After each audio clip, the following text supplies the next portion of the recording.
Assalamualaikum warahmatullahi wabarakatuh. Perkenalkan, nama saya Debbie Sintiasari dengan NIM 230135095 dari Prodi Ilmu Administrasi Publik akan menjawab soal UTS Manajemen Strategik.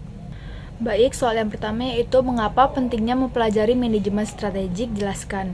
Manajemen strategi itu sangat penting karena dapat membantu dalam membuat strategi yang lebih baik dengan pendekatan yang lebih logis, rasional, dan sistematis. Untuk setiap opsi yang nantinya ditemukan, memahami manajemen strategis penting karena itu membantu organisasi merumuskan tujuan jangka panjang, mengidentifikasi peluang dan ancaman di lingkungan bisnis, mengalokasikan sumber daya secara efisien, dan menyesuaikan strategi dengan perubahan yang terjadi. Hal inilah yang menjadi landasan untuk kesuksesan jangka panjang dan daya saing yang berkelanjutan. Ini memberikan kerangka yang kokoh untuk mencapai keunggulan kompetitif dan mencapai keberhasilan jangka panjang. Pertanyaan kedua yaitu, menurut Anda manakah yang lebih penting dari 5 tahapan proses manajemen strategik? Jelaskan. Menurut saya, semua tahapan dalam proses manajemen strategik itu memiliki kepentingan yang sama karena setiap tahap memberikan kontribusi yang penting untuk merumuskan dan melaksanakan strategis agar berhasil. Namun, tahapan perencanaan strategis sering dianggap sebagai salah satu tahapan yang paling penting karena inilah awal dari proses pengembangan strategik yang akan memandu organisasi dalam mencapai tujuannya. Dalam tahap ini, visi, misi, dan tujuan organisasi ditetapkan, serta analisis lingkungan eksternal dan internal dilakukan untuk mengidentifikasi peluang dan ancaman, serta kekuatan dan kelemahan organisasi.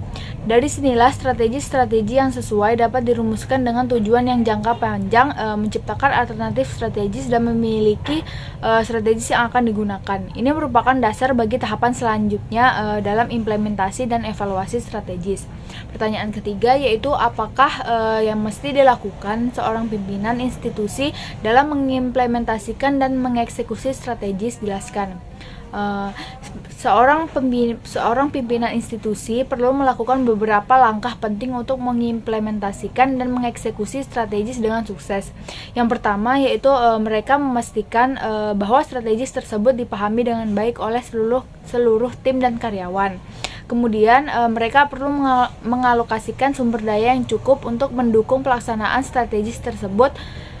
Dan selanjutnya, pimpinan harus memastikan adanya komunikasi yang jelas dan terbuka dalam organisasi untuk memastikan semua pihak yang terlibat dan memahami peran masing-masing dalam mencapai tujuan strategis. Selain itu, mereka juga perlu melakukan pemantauan dan evaluasi secara berkala terhadap kemajuan implementasi strategis, serta bersedia untuk melakukan penyesuaian jika diperlukan. Hal ini yang tidak kalah penting adalah memotivasi dan menginspirasi tim untuk berkontribusi secara maksimal dalam mencapai tujuan strategis institusi. Dengan memainkan peran aktif dalam mengarahkan, memfasilitasi, dan mendukung proses implementasi strategis, seorang pimpinan dapat membantu organisasi mencapai tujuan strategisnya. Demikian penjelasan yang dapat saya sampaikan. Saya akhiri. Wassalamualaikum warahmatullahi wabarakatuh.